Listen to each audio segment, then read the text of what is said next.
प्यारे बच्चों, आज हम आपकी हिंदी की पुस्तक स्पृहा का पाठ 2 पढ़ेंगे, भारत की ऋतुएं। इस पाठ के अंतर्गत हम जानेंगे कि भारत में कितनी ऋतुएं पाई जाती हैं और इन ऋतुओं में हम कौन कौन सी चीज़ों का प्रयोग करते हैं और क्यों करते हैं। तो आइए हम पाठ को प्रारंभ करते हैं। बच्चों, प्रत्येक देश का अपना एक मौसम होता है। कहीं बहुत ठंड होती है और कहीं बहुत गर्मी। भारत विश्व में एकमात्र ऐसा देश है जहाँ 6 ऋतुएं होती हैं: ग्रीष्म, वर्षा, शरद, हेमंत, शिशिर और बसंत। इस कारण भारत का मौसम वर्ष भर एक सा नहीं रहता। हमारे देश में अधिकतर इलाकों में जितनी ज़्यादा गर्मी पड़ती है उतनी ही अधिक सर्दी भी पड़ती है। बच्चों, हम सभी जानते हैं कि भारत देश में मौसम एक जैसा नहीं होता है और हमारे यहाँ पर कहीं पर ज़्यादा गर्मी पड़ती है तो कहीं पे जहाँ कहीं पर ज़्यादा सर्दी होती है। इसलिए हमारे भारत में 6 ऋतुएं पाई जाती हैं: ग्रीष्म ऋतु, वर्षा ऋतु, शरद ऋतु, हेमंत ऋतु, शिशिर ऋतु और बसंत ऋतु।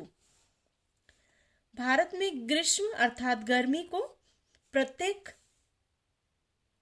गर्मी को ऋतु अधिकांश इलाकों में अप्रैल, मई और जून के महीनों में आती है। इस मौसम में इतनी अधिक गर्मी पड़ती है कि लोगों का गर्मी से बुरा हाल हो जाता है। दोपहर में गर्म हवाएं चलती हैं। इन गर्म हवाओं को लू कहते हैं।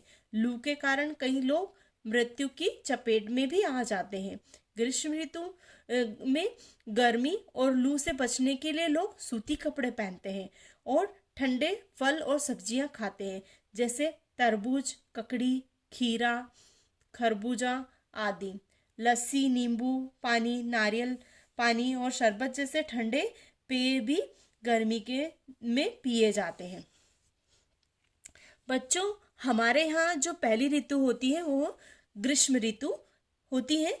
ये ऋतु अधिकांश इलाकों में अप्रैल, मई और जून के महीनों में आती है और इस मौसम में इतनी अधिक गर्मी पड़ती है कि लोगों का बहुत बुरा हाल हो जाता है और दोपहर में यहाँ पे बहुत गर्म हवाएं चलती हैं जिन्हें हम लू कहते हैं और लू के कारण कई बार लोगों की मृत्यु भी हो जाती है।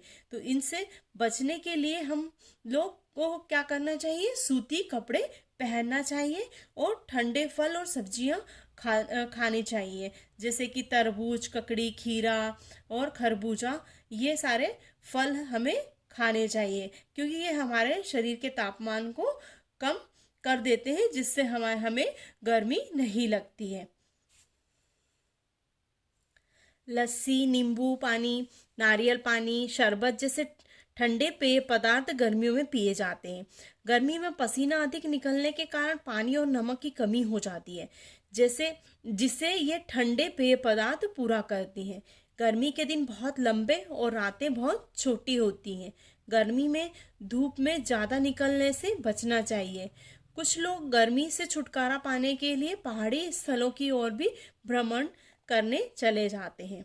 अभी आपने देखा कि गर्मी के मौसम में हमें लू जब चलती है तो उस दौरान हमें सूती वस्त्र पहनने चाहिए और ठंडे फल और सब्जियां खानी चाहिए। साथ ही हमें लस्सी, नींबू पानी, नारियल पानी ऐसे शरबत और पेय पदार्थ भी लेने चाहिए, जिससे हमारे शरीर का तापमान है वो कम हो जाए और पसीना शरीर से कम निकले, क्योंकि पसीना अगर ज़्यादा शरीर से निकलेगा तो शरीर में पानी और नमक की कमी हो जाती है।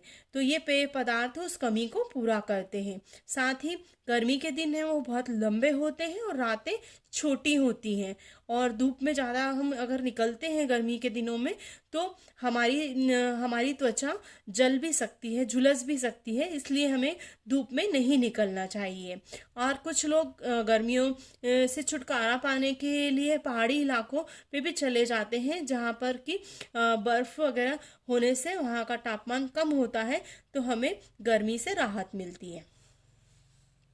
ग्रीष्म ऋतु के पश्चात वर्षा ऋतु आती है। जुलाई, अगस्त और सितंबर के महीनों में बारिश होती है। इस मौसम में काफी नमी रहती है। अधिक वर्षा की वजह से जगह जगह बाढ़ भी आ जाती है। जब कभी कभी बारिश तीन चार दिनों तक लगातार होती रहती है, तब हमारा काम काफी अस्त व्यस्त हो जाता है। गीले कपड़े भी जल्दी नहीं सूखते हैं। बारिश के मौसम में हमेशा छतरी का प्रयोग करना चाहिए। किसान वर्षा ऋतु की प्रतीक्षा पूरे वर्ष करते हैं, क्योंकि यह ऋतु फसलों के लिए अच्छी मानी जाती है। इस मौसम में लोग चाय पीना और पकोड़े खाना बहुत पसंद करते हैं, परंतु वर्षा ऋतु में बाहर की चीजें नहीं खानी चाहिए। हल्का और घर का बना ताजा भोजन ही खाना चाहिए। ग्रीष्म ऋतु के बाद में भारत में वर्षा ऋतु आती है, और ये जुलाई, अगस्त और सितंबर के महीनों में होती है। और इस दौरान मौसम मौसम में बहुत ही नमी होती है, और बारिश की वजह से कई कई इलाकों में बाढ़ भी आ जाती है, और कई घर डूब भी जाते हैं। तो वहाँ पर हमें लोगों की मदद भी करना चाहिए। जब कभी बारिश 3-4 दिन तक रहती है तो हमारा काम बहुत अस्त व्यस्त हो जाता है, साथ में गीले कपड़े सूखते भी नहीं हैं और बड़े परेशानी होती है। और इसके अलावा बारिश के मौसम में हम छतरी के अलावा रेनकोट का भी इस्तेमाल करते हैं। किसान लोग वर्षा ऋतु के पूरे साल भर प्रतीक्षा करते हैं, और इस समय वे फसलें उगाने का काम भी करते हैं। लोग इस मौसम में गरम चाय और पकोड़े खाना पसंद करते हैं। बाहर की चीज़ें इस मौसम में नहीं खाना चाहिए, क्योंकि उनसे बीमारियां भी होने का खतरा होता है, और हमें अपने घर का ही ताज़ा बना भोजन करना चाहिए। वर्षा ऋतु के पश्चात अक्टूबर और नवंबर के महीनों में शरद ऋतु आती है, जो धीरे धीरे मौसम में हमें ठंडक का स्पर्श देती है। दिन छोटे होने लगते हैं और रातें लंबी। दिसंबर और जनवरी के महीनों में तेज सर्दी पड़ती है, और इन दोनों महीनों को हेमंत ऋतु में गिना जाता है। यह इसलिए होता है क्योंकि इन महीनों में पहाड़ों पर हिमपात हिम मतलब होता है बर्फ और का गिरना, है ना, यानी बर्फ का गिरना देखा जाता है।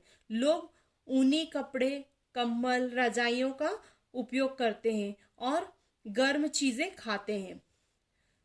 14 जनवरी को जब लोग मकर संक्रांति का त्योहार मनाते हैं, उस दिन से दिन बढ़ने लगते हैं। वर्षा ऋतु के बाद शरद ऋतु आती है, और शरद ऋतु अक्टूबर और नवंबर के महीने में रहती है। धीरे धीरे वर्षा ऋतु के बाद में मौसम में ठंडक आ जाती है, और दिन छोटे होते जाते हैं, रातें लंबी होती जाती है। दिसंबर और जनवरी के महीने में तेज ठंड पड़ने लगती है, और इन दोनों महीनों को हम हेमंत ऋतु कहते हैं। इसलिए इसको हेमंत ऋतु कहा जाता है, क्योंकि इस दौरान पहाड़ों पर हिमपात होता है या बर्फ गिरती है, और इस मौसम में लोग ऊनी कपड़े, कंबल, रजाइयों का उपयोग करते हैं और गर्म चीजें खाते हैं। 14 जनवरी को लोग मकर संक्रांति का त्योहार मनाते हैं, और इसके बाद से ही दिन धीरे धीरे बढ़ने लगते हैं। शुष्क और तेज हवाओं की वजह से पत्ते झड़ने लगते हैं। यह लगभग फरवरी तक चलता है। पतझड़ के मौसम को शिशिर ऋतु कहते हैं। इस ऋतु में सर्दी कम होने लगती है, और इस तरह सर्दी से हमें शरद, हेमंत और शिशिर ऋतु देखने को मिलती है।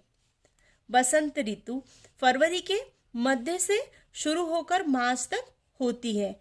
इस ऋतु में चारों ओर हरियाली फैली रहती है। विभिन्न प्रकार के फूल अपनी खुशबुओं से सारा वातावरण महकाते रहते हैं। वृक्षों पर नई नई पत्तियां आ जाती हैं। इस ऋतु में भारत की कई जगहों पर सरस्वती पूजा का त्योहार भी मनाया जाता है। इस दिन को हम बसंत पंचमी भी कहते हैं। पीले और मीठे चावल और पीले फूलों से देवी सरस्वती की वंदना की जाती है। लोग पीले वस्त्र धारण करते हैं। इस तरह हमारे देश में 6 ऋतुएं देखी जाती हैं और बहुत सारे त्योहार भी मनाए जाते हैं। शरद और हेमंत ऋतु के बाद में शिशिर ऋतु आती है। 14 जनवरी के बाद दिन धीरे धीरे बढ़ने लगते हैं और हवाएं तेज हो जाती हैं, पेड़ों के पत्ते झड़ने लग जाते हैं और मौसम बहुत ही धीरे धीरे सर्दी कम होने लगती है और मौसम थोड़ा सा गर्म होने लगता है। और इस ऋतु में को हम शिशिर ऋतु कहते हैं क्योंकि ये पतझड़ का मौसम होता है। इस तरह सर्दी में हमें शरद ऋतु, हेमंत ऋतु और शिशिर ऋतुएं देखने को मिलती है। इसके बाद में बसंत ऋतु आती है। फरवरी के मध्य से ये प्रारंभ होती है और मार्च तक ये रहती है। इस ऋतु में चारों ओर हरियाली फैल जाती है और हवाओं में, वातावरण में फूलों की खुशबू आ जाती है। वृक्षों पे नई पत्तियां आ जाती हैं और इसी महीने में हम सरस्वती जी का पूजन करते हैं और इस दिन को हम बसंत पंचमी कहते हैं। इस दिन पीले मीठे चावल बनाए जाते हैं और पीले ही फूलों से देवी सरस्वती की पूजा या वंदना की जाती है। लोग इस दिन पीले वस्त्र भी धारण करते हैं। इस तरह हमने भारत देश में 6 ऋतुएं देखी और बहुत सारे त्योहार भी हम इन ऋतुओं के बीच में मनाते हैं। आइए अब हम देखते हैं कि इस पाठ में हमने क्या जाना। भारत में 6 ऋतुएं आती हैं। हम सभी भारतीय प्रत्येक ऋतु का भरपूर आनंद उठाते हैं। हर ऋतु की एक विशेषता होती है, जैसे गर्मी में लू चलना, वर्षा में फसल का रोपना, शरद में मौसम सुहाना होना, हेमंत में बर्फ पड़ना, शिशिर में पत्तों का झड़ना और बसंत में नए पत्तों और फूल खिलना। आइए हम जाने कि इस पाठ में हमने कौन से नए शब्द जाने हैं। एकमात्र का अर्थ होता है अकेला, स्थल का अर्थ है जगह, नमी का अर्थ होता है गीलापन, हिमपात का अर्थ होता है बर्फ का गिरना, ऋतु का अर्थ होता है मौसम, पेय पदार्थ का अर्थ होता है पीने वाली चीजें, पश्चात का अर्थ होता है बाद, अस्त व्यस्त का अर्थ होता है बिगड़ा हुआ या बिखरा हुआ, प्रतीक्षा का अर्थ होता है इंतजार और स्पर्श का अर्थ होता है छूना। धन्यवाद।